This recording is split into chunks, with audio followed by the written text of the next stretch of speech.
Hello, my name is Kit. I'm here with my friend Rachel, and we'll share more with you about who we are in the world. But right now, we've connected to have a conversation around vaginal or yoni steaming and around what it means that there is a possibility or there is a way in which you could do it that would hurt you, that would burn you.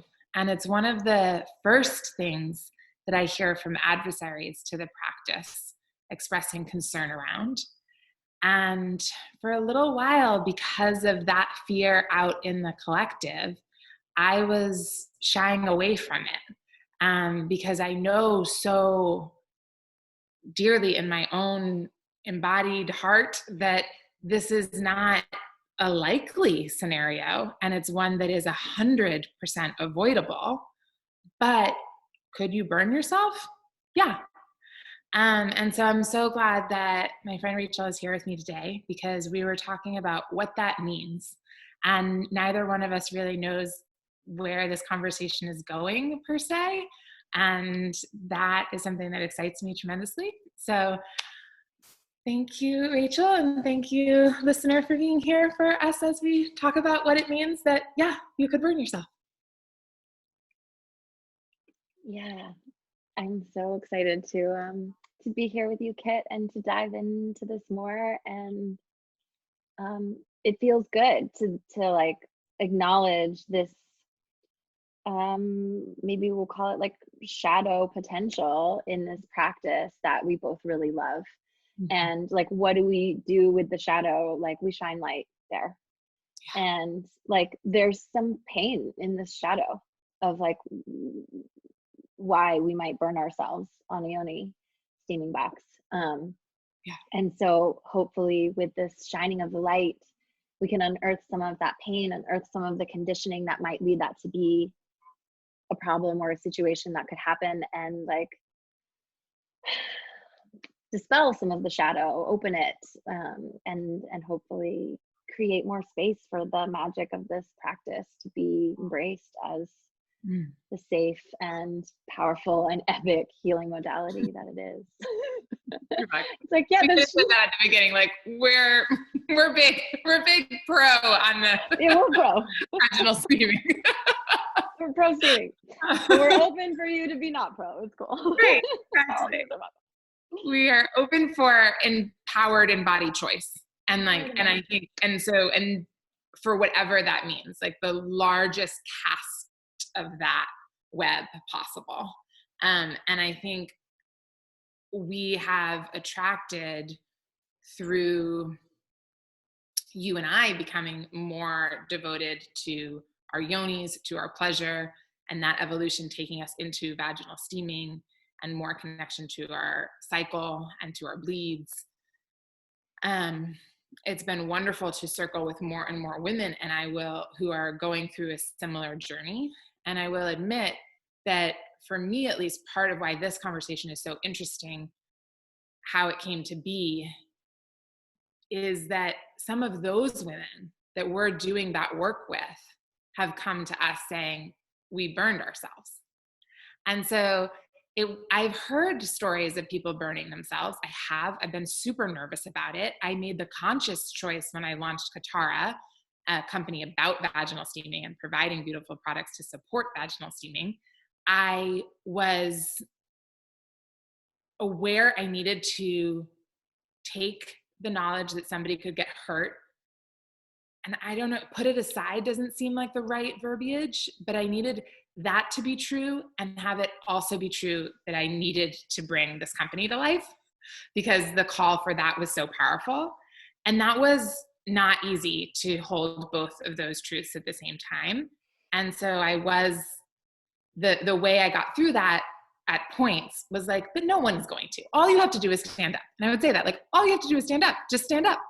But there's something that is actually not very respectful to the human experience to say, just stand up. Because we have been conditioned over and over again to trust authorities, to do it right, do it good, do it in the way that it was told by somebody else is the way. And time after time, that builds up into a disconnection to your body. And now we're saying, well, just be embodied. Just listen to your body and do what your body says. And like, that's true. And that's like not only a daily exercise, that's like a moment by moment conversation with myself. And so actually I have a ton of compassion, empathy, and resonance with how challenging it can be to quote unquote, just stand up. Yeah. And so I almost just want to pause you because there's like so much amazing stuff that you just shared. I'm like, holy crap. Yes, yes, yes. And like, it feels important for us to hold, like, with education and awareness and practice, Yoni steaming is not dangerous. Like, it does not need to be dangerous. And like, also, like, we have heard from people we've worked with that burning happens, and like, honor that if that's happened to you, like, that's okay. It's okay. You know, if you got burned on a steaming box, like, it's an expression of this conditioning that Kit's alluding to. It's a common experience that, like, hopefully this video and others will help to eliminate, because we can eliminate it, but also hold, like, it's okay if that happened, because we are all coming from this disembodiment, or this conditioning which has separated us from our bodies. Because that was one of the things that was kind of coming in for me. It's like, the practice in itself is not dangerous. Like, it's just like when we are at a stove, like, our bodies intuitively know when we're going to get burned and pull back. Like, it is 100% in knowing of your body to keep you from getting burned. That is instinctual and in place and perfect and never been messed up. Mm-hmm. But what has happened is a disconnect between our bodies knowing and our actions. And it's like the conditioning, the mind, the doubt, whatever it is in the way between our body's innate knowing, which will keep you from getting burned every single time, and our actions. And that's just real. So like, again, like, if that's happened to you, like, it's okay. We're all living out some amount of that, like, disconnection from our truth, and how we're showing up. So I was just kind of feeling into, like, why? What are those reasons that we know what to do and our body's instinct is bang on, and we override it? Mm-hmm. Why are we overriding it? And I sort of felt two main things. And I think the first one might be what we addressed in this video, which was already coming up, which is this, like, disembodiment, this lack of trust in our bodies, or like lack of trust or lack of ability to trust and then act on. Mm-hmm. And you've used the term self-authority or inner authority in conversations we've had in the past. And that sort of feels alive here. And so I'm curious just to kind of like volley that back to you and see, like, what's alive as we start to think, okay, one of the big reasons why we are overriding our bodies knowing, oh, that I'm about to get burned here, I need to stand up. And why we don't is that we don't trust ourselves, or maybe we don't even hear it because of the conditioning.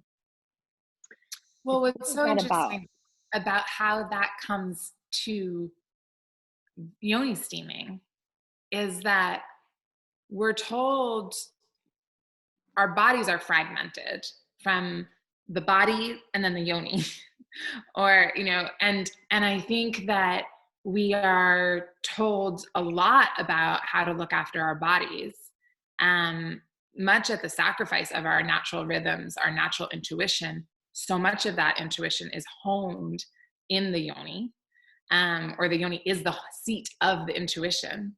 Yeah. And so I think we're raised to say, I keep having this vision of this like little person at the stove and being told, you know, don't put your hand close, and seeing the instinct there and knowing that there is that embodied instinct to pull off if something's too hot, and that you can't actually override it. You know, you have to put a lot of intentionality into overriding it. On the other hand, we live in a culture that puts a lot of intentionality into having women override their intuition, which in turn, and override the messages that are coming from their yoni. So they're together. Particularly the yoni. Yes. Yoni. Yes. Particularly yoni. Like if it's coming from your womb space, that's untrustable.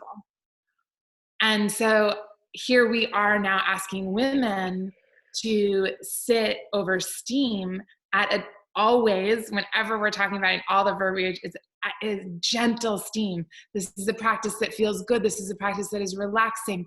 This is a practice that, if it works well, like it works better. I say that with like, it doesn't need to work better or worse, but like it is advanced by the gentleness, and like there is a bonus to it being gentle.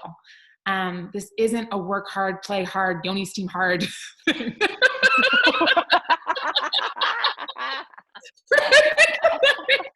After that, like I have said, I'm like, Yoni steaming does not fit into the work hard, play hard culture that I don't like anyway. So designed to help unwind that. Like that's like in its design is to unwind that. Yes. And yet we are not invited into that dialogue often of hearing over and over again, trust your body, trust your yoni, listen, and then move into action from the message. It's override. And we're seeing that happen in a very physical way when we hear about women who have received any sort of burning, any sort of, because you have to be in discomfort before a burn comes. And so that indicates to us that there has been discomfort building. And yet instead of allowing the instinctual hand from the flame on the stove, we are grounding into the commitment to be in that discomfort rather than rising up. Yeah. And it's funny, even before that moment, because that's important. And I want to like sit with that too. But what's coming, and I don't know exactly, I'll just name it. Having been someone who prior to my healing journey with my yoni had a lot of numbness, lack of sensation, lack of pleasure in sex, lack of desire. Like you're not feeling, it's like so much disconnection that you stop feeling. And again, I see that as the yoni's brilliance. Like it's the canary in the coal mine. It's like, it's numb, it's hurting because it's trying to tell you something is off. It is this seed of intuition. But because we don't know that, or we haven't been allowed to learn that from a more healthy culture, it's like we have this numbness. So just naming that could be present too. Like the discomfort is there, but we almost can't see it because we haven't been allowed or known that like there's numbness or lack of sensation that might be present as a starting point. So just wanting to name that. And if that's something that you're experiencing, like, you're not alone in that either. And that's okay. And it's like completely can be changed. It's no rush to change it, but like it can be healed. Like, we can go from like numbness and so much disconnection that we almost can't feel the depth of discomfort, just by like maybe me even saying that that's a thing that can shift that for you, or just like the intention, like, wow, what if I am numb here and like I'll just pay attention to that. And like slowly over time, that numbness begins to thaw. And actually, that's one of the things I love about Yoni steaming, because it is this like gentle bringing of energy, sensation, herbs, life force to the yoni that like helps waken it up again.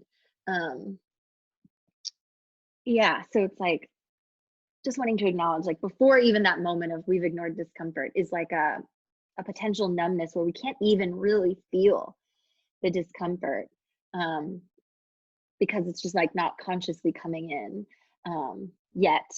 Just naming that could be happening hopefully brings that into enough awareness. And like steaming is a beautiful practice for that healing. If that happens, there are so many ways still to steam safely. Because if you're listening, you're like, I resonate with that. I don't feel that I'm in a place yet of connection enough to know if I'm numb or not, to know if I'm overriding a message. And it's like, great, that awareness is freaking wonderful. And what does safe Yoni steaming look like now that you know that?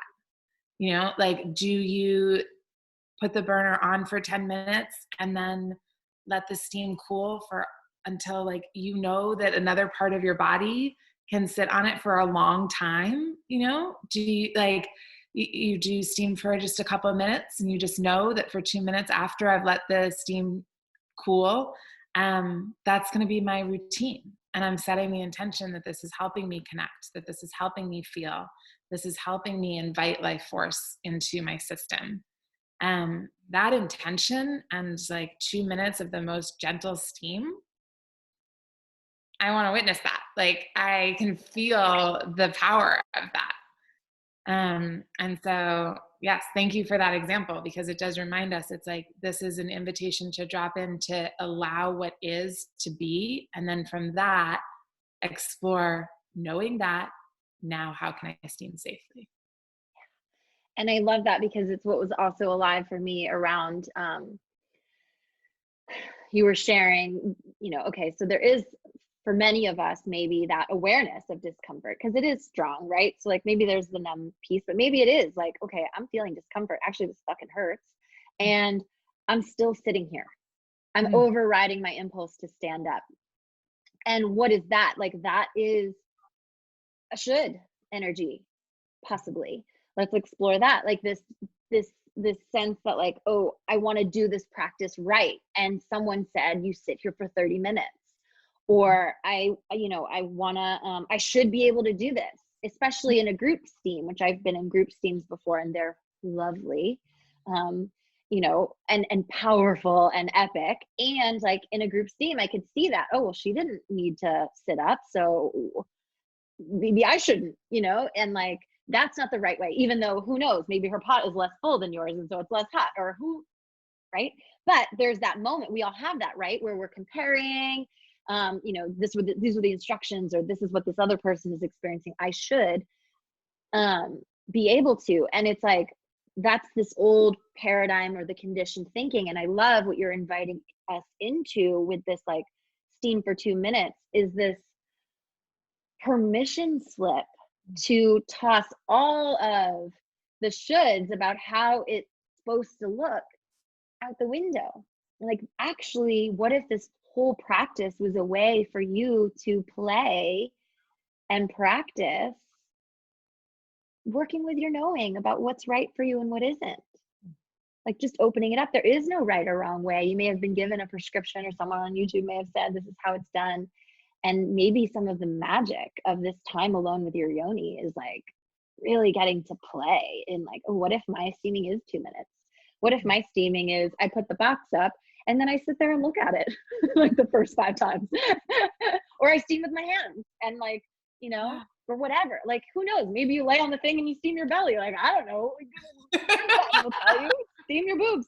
I mean, I did a castor oil pack on my breast the other day, and like, I've never even heard of that. Castor oil pack is something you normally do on your womb.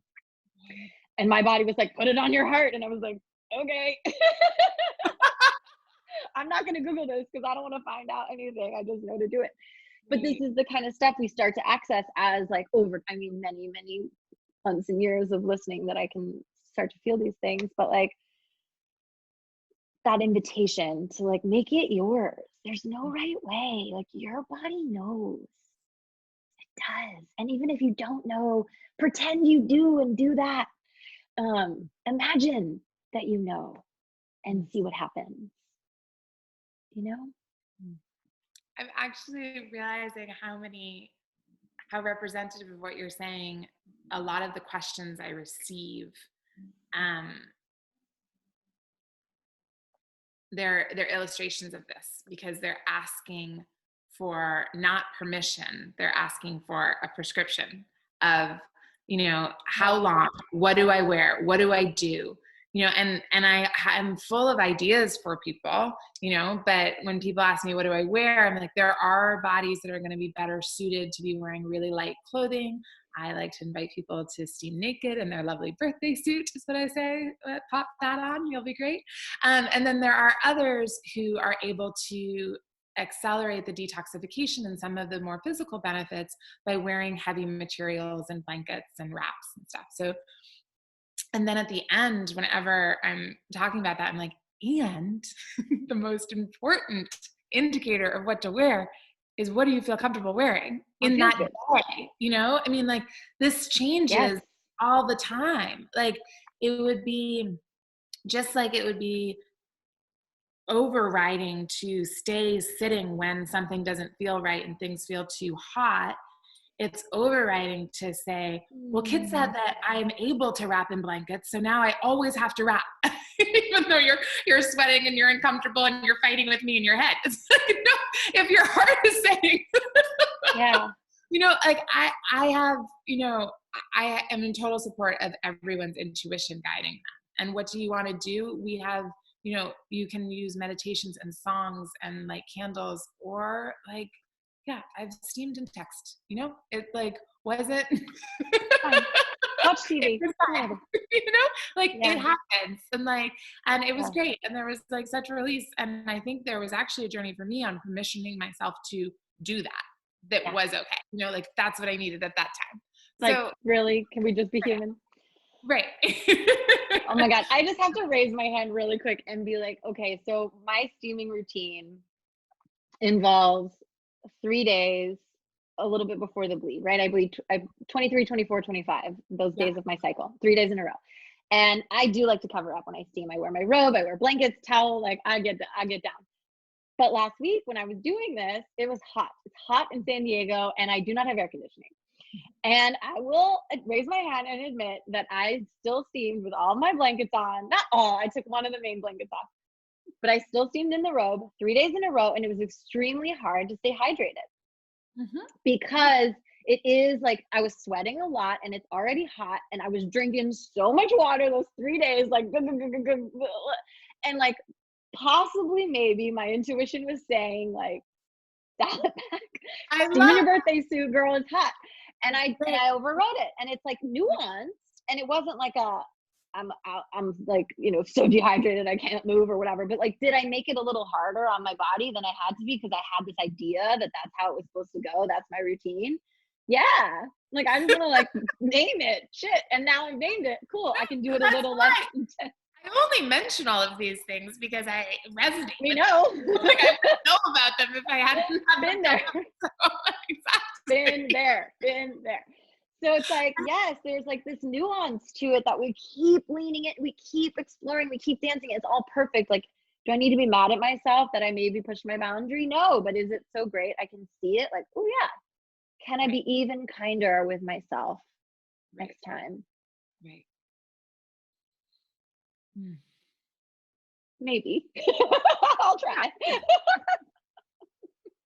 And then maybe the next time less so, then you bounce to more and more kindness. Yeah, not a linear journey, but one that is a beautiful one to be in devotion to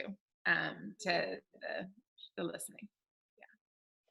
The question feels important, like time to say this, that was kind of coming through around this when I was feeling into this conversation before, is like, maybe that moment, either when I'm, you know, getting ready to steam with my blankets, or like when you're feeling that discomfort that's intensifying, there might be this question, what should I do?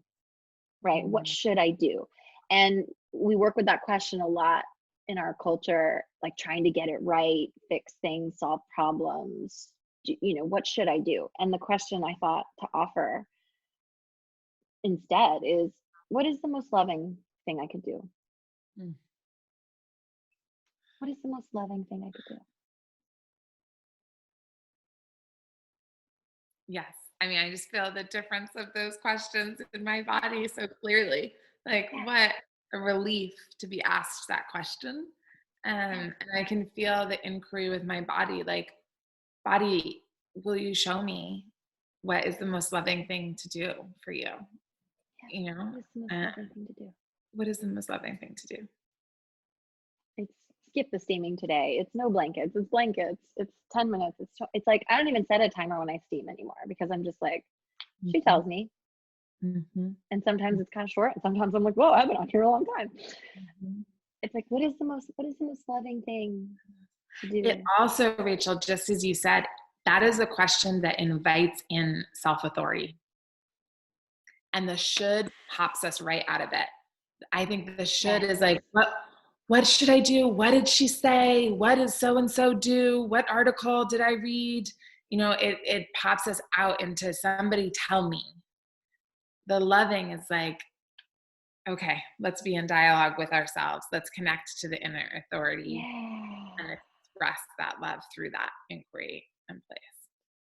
Yeah, it's this invitation to like check in. Well, what is the most loving thing? No one can tell you that. Right. You know, like that's Right. just, how does love want to express through me in this moment? Let me feel that.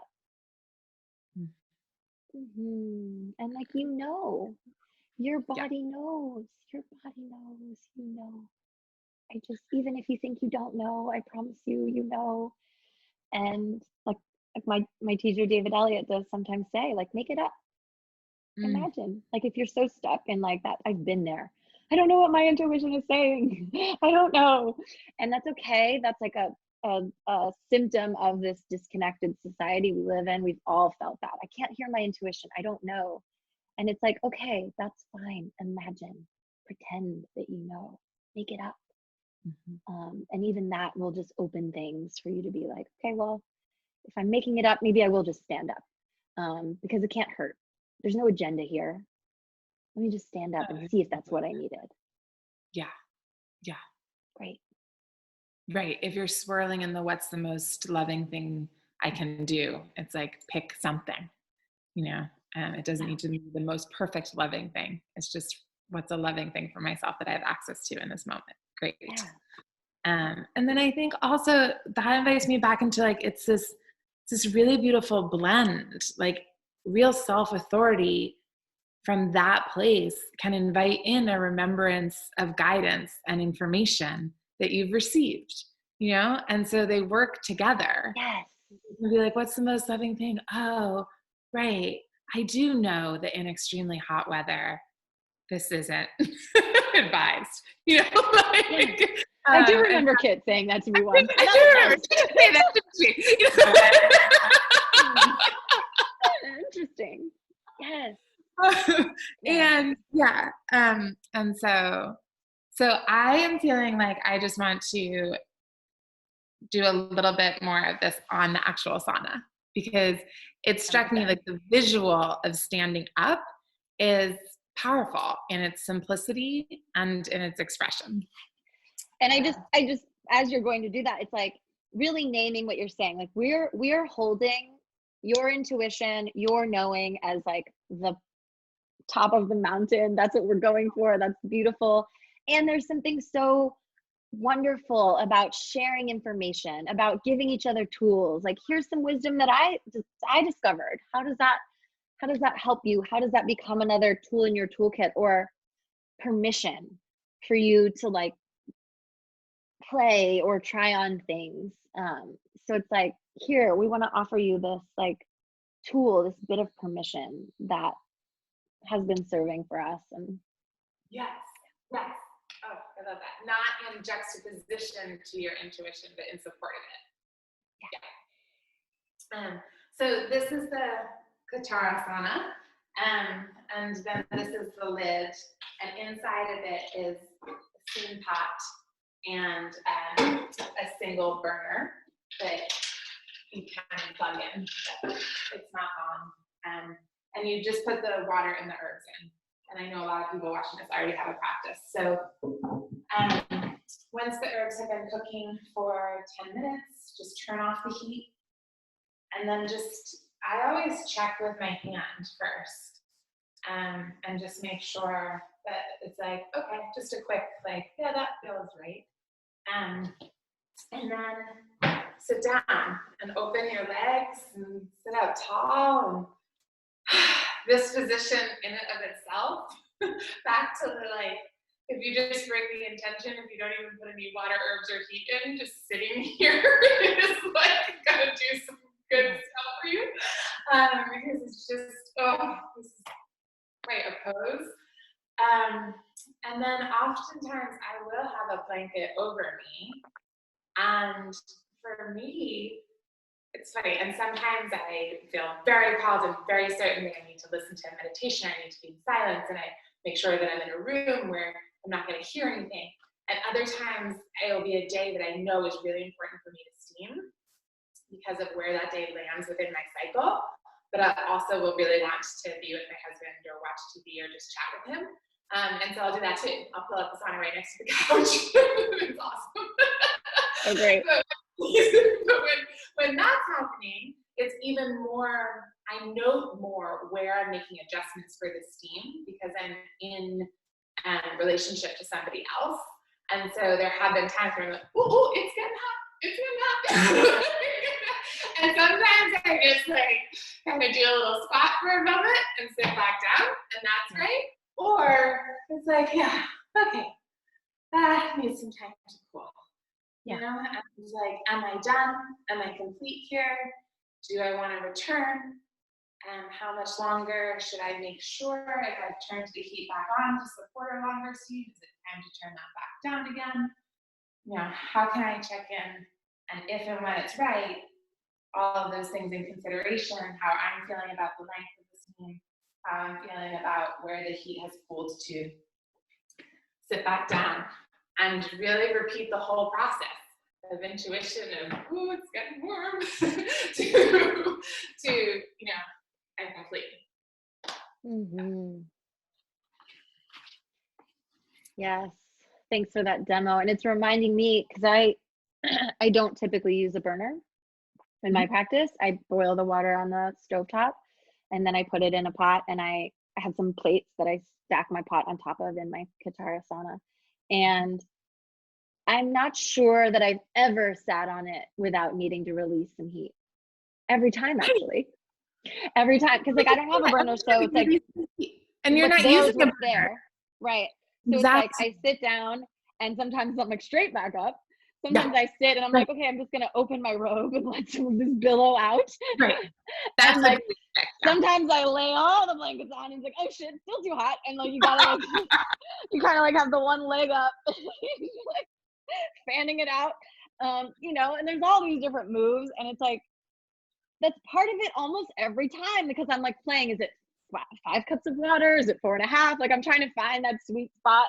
But I mean, I've been steaming for a long time. Girl still hasn't nailed the sweet spot. So it's like, that's part of the dance. I'm not sure you ever will, because something will change. Something in your body, something in your, like, you know, like, I'm not sure if there's a sweet spot. And that's another really great thing I get asked all the time. I totally understand, because I was asking as well.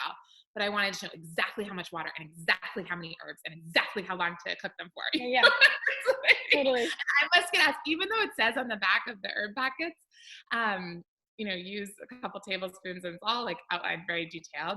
I get the inquiries almost on the daily, and I get it, and I can feel the you know 1 to 2 tablespoons as like comforting, but then also, and then it's like, and like trust your intuition. It's like, oh, she's telling me to trust my intuition again. I'd kick girl. It's not part, like, the metaphor of steaming, there are many, and it is really in many ways it's counterculture. Like it is saying, like, we're going to trust our intuition. Sometimes I'm going to use these herbs, sometimes I'm going to use others. Don't feel called to use herbs.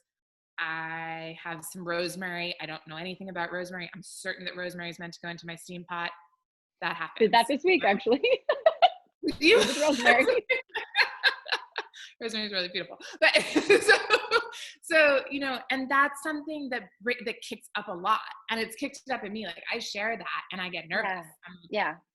Should I call a lawyer before I publish this? That's what comes out. You know, I'm like, I better know more about rosemary, even though I know enough about rosemary to use, you know, but it's like, I don't know everything. I'm sure there is somebody where rosemary is not a great herb for them. And so I think like that's another piece of this, like the truth that we are different from each other. We are different day to day, year to year. Wherever we are in our childhood, our mother, I don't mean that as like having children, but like kind of the mother time in one's life. And then the sage, wise woman age, watching women steam at different moments of that part of their life journey and cycle is amazing, and the different dialogues and things that they come up with. And your herbs change because you've changed, the length of time that you want to steam changes because you've changed. And that's just not something that we are invited, if not like really encouraged, to look at very often and to be okay with. And so we do say like, well, I read this one place, this is what I should have, but then something in me says I don't want that. I've had that experience so many times where like a vegetable is quote unquote good and I just don't feel called to it. And then I find out later that it's really not supportive of my efforts to give my thyroid more support. Like it's just like, oh, that makes sense. I didn't know why I usually like it. Now I don't. Like this is the dialogue that such a simple practice as Yoni Steaming can help facilitate. Like there are many, but this can help facilitate this recognition of evolution, of inner authority, of carving out the time and space to connect to your womb space, to know when in your cycle you are, so that you know when it's a good time to steam. Lots of us don't have that level of intimacy. Like, what's day 25? But steaming invites us to know, which I think in and of itself is hugely beneficial. Yes. It's like inviting this connection, this dialogue with ourselves, with our bodies, with the seasons of our lives, of our cycles. And like two things were coming up when you were saying that. One is just like witnessing, like inviting play, kind of like I was saying, like imagine, make it up, like inviting that there's no right way to follow your intuition or to have that connection with your body, like that it's okay to not have it and to be on the journey of developing it. And like, let me just plant the seed that you're not behind, that you're in a perfect place, and like you can play with this. Like, and there will be parts that feel nervous about that maybe, or fear that you won't be able to know your intuition, or grief that you haven't had this connection with your body. Like there may be so much alive for you in this whole experience, and like it's perfect.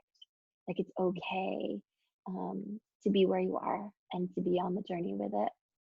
Like just really holding that, because I've felt all those feelings and more about not knowing my body and not having that intimacy.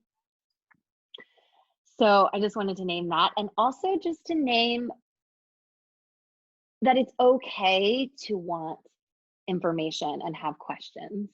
Like it's clearly common, as Kit's sharing, she gets these questions all the time. And I just want to name, like when I first started this practice, first of all, I wanted to for a long time before I did, because I was just like, oh, I want to do this, but like, how? There's a lot of barriers here. This feels overwhelming, because there is, like, what herbs, how much, and where, right? So like just naming that that's like a normal part. Like there is like a activation energy or initiation to the practice, because we're so separated from like the wisdom of this practice, which is thousands of years old and found all over the world. But we've like been separated from the lineage holders who've kind of brought that through. So like it's totally normal and good and comfortable and fine to be in the inquiry of how much water, what herbs. Absolutely. Right. And like, yes, we went through that. Point of like got certified, then started a company about it. Like it's like and I love it's okay to be asking questions. Yeah, exactly. Exactly. And I think, and I love that you named that. Like one of the things that, there are all sorts of ideas, and I'm always thinking about better ways to give people information. And I'm starting to, in this conversation, see why I've hesitated in some ways, why the sauna comes with a ton of information and a trifold and an invitation to a private group so that you can be held in support there. But it doesn't come with a how to steam everything you need to know pamphlet book, and people have wanted that. and I'm wondering now if part of my hesitation there is that balance between supporting people, getting them the information they want, and over prescribing something that really isn't about me. It's about you and your practice, and your journey, and your body. And I am all in for supporting you in that discovery. And yet in that commitment to supporting you, I don't want to overwhelm with tools that pop you out of it. It's that dance, because it is also honoring that it's intimidating and the questions are valid, and like having some prescription, which you do give a lot of information, and part of this video is like, here's some more information, hopefully that helps us get over that barrier of starting, which I've felt, and I know many of your clients have felt. It's normal. Like, ask the questions and like start when you know to start. Well, okay, so now I actually have to feel like I feel like I have to share how I first learned about Yoni steaming and my experience to that. Just because it's such a great example, I think, of what you're speaking to, of like the normalness around hesitation and feeling like maybe you don't know enough about it, or you're just flat out like, what are people doing? What? Which was my reaction, which I find particularly chuckle worthy, because when I first heard of Yoni steaming, I was well on my journey of reclaiming my body and my pleasure, running a company about celebrating female orgasms for empowerment, at a workshop about female ejaculation, hear women talking about Yoni steaming and think, that might be a bit much.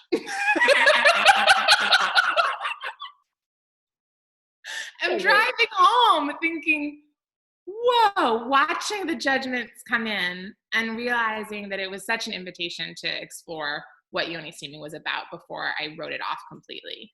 And from there, the delightful rabbit hole emerged of, finding a practitioner, becoming a practitioner, wanting more accessible, beautiful products, making them, selling them, all of that. But I remember that drive home from that workshop so vividly, of catching myself in my part of me wanting to judge and make it too weird, and the other part of me feeling so called. And so I wouldn't be surprised if others share that duality of experience as well. Like, whoa, this is weird, but also like, I want to keep Googling it. Exactly. Oh, it's been around for thousands of years. Oh, it's a midwifery practice that has unbelievable benefits and feels freaking delightful. But yeah, so I'm wondering if this feels like a good time to pause this round of conversation. I know we've just scratched the surface around what Rachel and I hope to share in however it comes through with the world and with you all in coming conversations. But I just feel, for me, that this is an okay time to pause. How about you? Agreed. Yeah, I think there's definitely at least one full part 2 that's coming through around this exact topic, and potentially more that we're excited to share. And yeah, it feels really good. And I feel to just name, like, if questions, comments, thoughts like come up for you around this, like, we would really love to hear them. Like, to be in conversation, because we're both really passionate about this subject, not just steaming, but like connection to body, intuition, reclaiming our inner authority as sovereign beings. So like, your questions, your inquiries, your thoughts and intuitions are like so welcome. So please share them with us.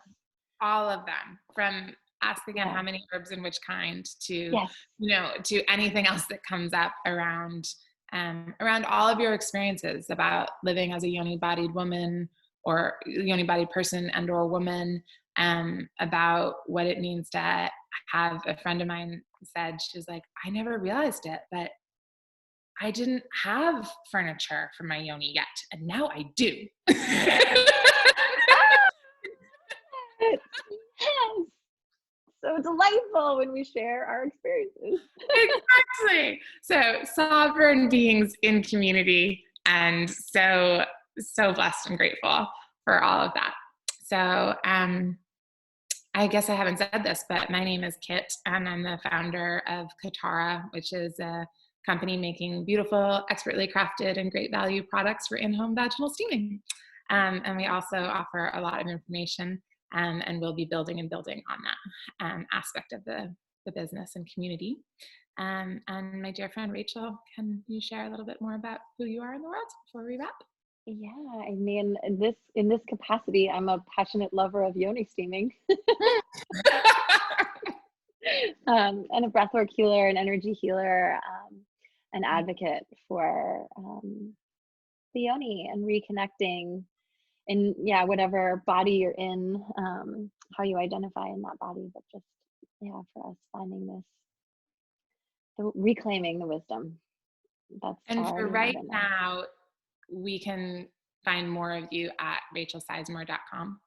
Yes, and that is possibly changing soon, but we'll post any updates there. And it's also just feeling really alive for me to like re bring up or replant the like, what is the most loving thing I Mm. can do question, like really wanting to like leave us with that, like what is the most loving thing I can do here, um, around your whole steaming practice. And you can use that like in any approach to your yoni and to your body, and something to kind of play with.